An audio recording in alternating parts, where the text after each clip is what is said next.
Good afternoon. I've been sharing some quotes over these past few weeks. I want to do that again today.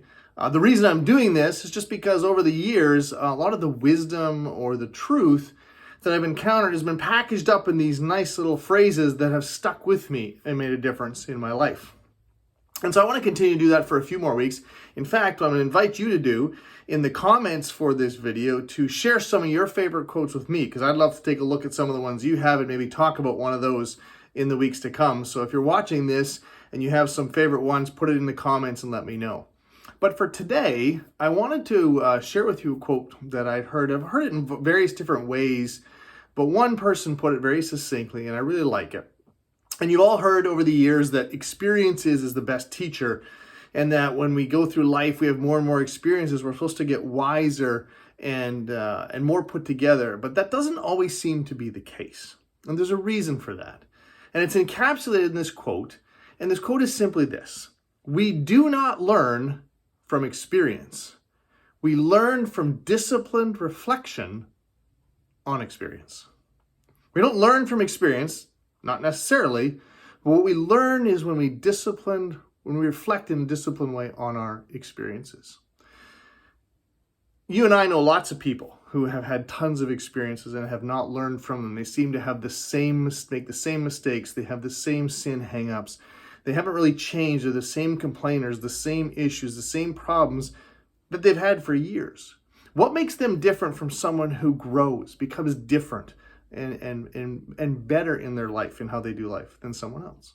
Well, it comes from the disciplined reflection on their experiences. Jesus was a master of this. And all you have to do is read through the life of Jesus, and you find out that he did this with his disciples all the time.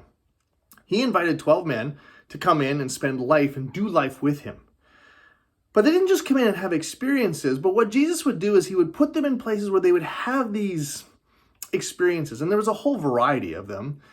Sometimes he would take them to places that were very uncomfortable, like when he said, hey, why don't you feed these 5,000 people? They said, we don't know how to do that. Or he would place them in places where they had to take these great risks, like being on the Sea of Galilee in the middle of a storm. Or he would put them in places that challenged how they saw the world by putting them in contact with undesirables and lepers and tax collectors. Sometimes he would put them in the midst of conflict. He would bring them right along as he was in conflict with the ruling powers of the day. But those experiences in and of themselves was not enough. And what Jesus would do is he would take them through these experiences and then he would unpack it with them. And he would talk about it afterwards. And if you read through the story of Jesus, a lot of times he did it different ways. Sometimes it was simply a rebuke, like, why are you afraid? Sometimes it was a challenge. Sometimes it was an explanation. Here's what I was teaching. Here's what I was trying to accomplish. Other times it was a celebration when he sent them out to go 2 by 2 and spread the gospel. And they came back. It says he celebrated with him. He was joyful. And sometimes those took time, because when he took them through the experience of his death and his resurrection, they didn't get it right away. But eventually, Jesus walked them through it. In Atlanta Road Alliance Church, this is something I'm always going to be doing. I believe so firmly in it, because it's not the experience themselves that are going to change us. It's when we think about and evaluate, how did we respond? What was going on in the midst of this experience that's going to make us different people? And so whether it's a celebration over something great, criticism, conflict, problems, good things, bad things, it's when we take time to reflect on them that God begins to change our life. I would suggest that if you're at a place in your life where you haven't changed and God hasn't spoken to you and you haven't had anything that's revealed to you about who you are, how you relate to others, or how you relate to God, that perhaps you're not asking the right questions. And so my challenge to you today, because this is what we're going to be continuing to do in the years ahead in our church, is to do two things. Number one, realize that God lets us be in all kinds of experiences. And some are positive and some are negative. And some he didn't design that way, but because we are in them, he's like, I'm going to use them. And all those experiences, good and bad, are opportunities for us to grow. That's just number one. We have to understand that that's true. But number two is that we have to engage in it.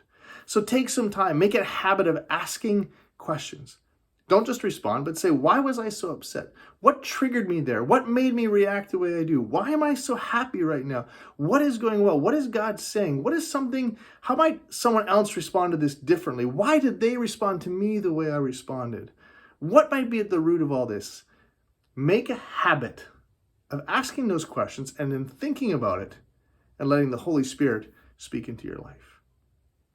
Experience by itself is not how we grow, but a disciplined reflection on our experiences is how we change. May God use that in your life the way He's used it in mine over the years. I look forward to hearing about your quotes, the things that have impressed themselves on you, so we can talk about that next week. Have a great week.